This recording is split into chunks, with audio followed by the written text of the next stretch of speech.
मेरी वाणी का विस्तार पाने वाले सभी श्रोताओं को मैं प्रणाम करती हूँ। आज की वीडियो के लिए मैंने जिस कविता का चयन किया है उसका शीर्षक है एहसास। एक मनुष्य जब तक जिंदा रहता है उसमें एहसास अवश्य होते हैं। जब मनुष्य के एहसास मरने शुरू हो जाते हैं तो वह व्यक्ति इंसान कहलाने के लायक नहीं रहता। फिर वह मानवता से दानवता के मार्ग पर बढ़ जाता है। तो आज की कविता में मैं कुछ ऐसे ही एहसास आपके सामने प्रस्तुत करने जा रही हूँ। मैं आशा करती हूँ आप इस वीडियो को अंत तक अवश्य देखें।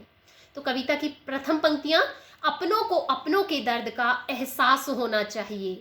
अपनों को अपनों के दर्द का एहसास होना चाहिए और मुसीबत के वक्त अपनों को अपनों के पास होना चाहिए। जो पार कर जाए हर बाधा वही है असली मानव। हम सभी जानते हैं कि हमारे जीवन में कुछ ना कुछ परेशानियां, कठिनाइयां आए दिन आती रहती है। तो ये पंक्तियां उन्हीं कठिनाइयों के लिए कही गई है कि जो पार कर जाए हर बाधा वही है असली मानव। देख कर दुखों को न कभी भी जिंदगी में उदास होना चाहिए, न जिंदगी में उदास होना चाहिए। जो मजबूर कर दे खुदा को, जो मजबूर कर दे खुदा को जमीन पर आने के लिए, हमारी भक्ति में एक ऐसी अरदास होनी चाहिए, हमारी भक्ति में एक ऐसी अरदास होनी चाहिए। संसार भौतिकता की ओर दौड़ रहा है। हम सब इतने भौतिकवादी हो गए हैं कि हमें समझ ही नहीं आता कि हम अपनी हसरतों को पूरा करने के लिए कब गलत मार्ग पर चल बैठते हैं।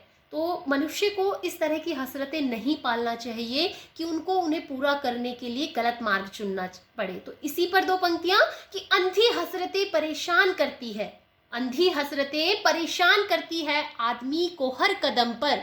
कभी ना इंसान को अपनी हसरतों का दास होना चाहिए, कभी ना इंसान को अपनी हसरतों का दास होना चाहिए। उठती नहीं बाहें कभी, उठती नहीं बाहें कभी किसी मजबूर बेबस की मदद को, उठती नहीं बाहें कभी किसी मजबूर बेबस की मदद को। ऐसी मानवता पर मैं सवाल उठाती हूँ, ऐसी मानवता पर मैं सवाल उठाती हूँ कि क्या हर मानव को ऐसे जिंदा लाश होना चाहिए।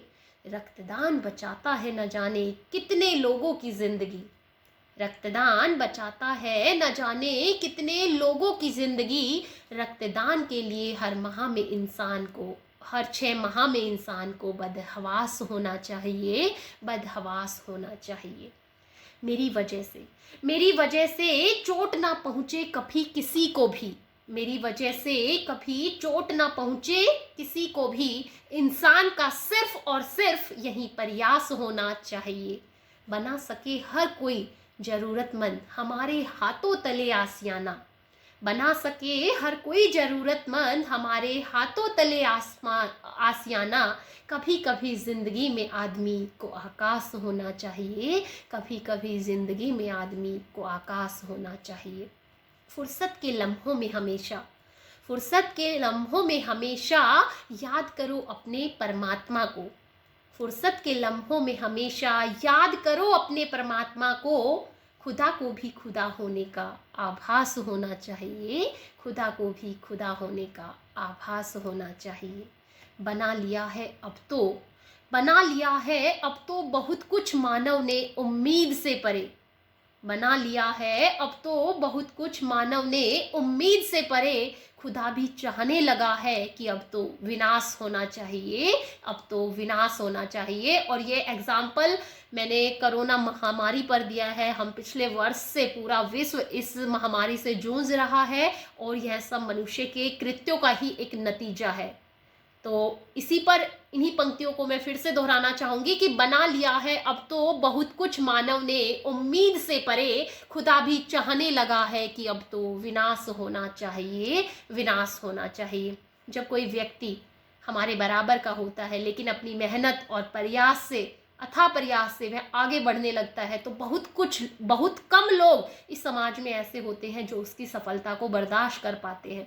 अन्यथा वो उन पर कटाक्ष करते हैं, उनकी टांग खींचने में लगे रहते हैं। तो मेरी कविता की अंतिम 2 पंक्तियां उसी प्रकार के व्यक्तित्व को प्रस्तुत कर रही हूं मैं कि सुहाती नहीं यहाँ अपनों को अपनों की सुहानी रात, सुहाती नहीं यहाँ अपनों को अपनों की सुहानी सूरत।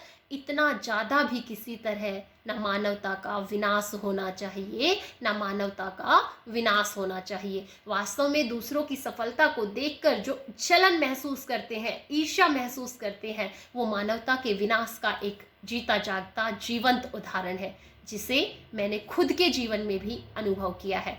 मुझे अंत तक सुनने के लिए और अपना ढेर सारा प्यार देने के लिए आप सभी का आभार।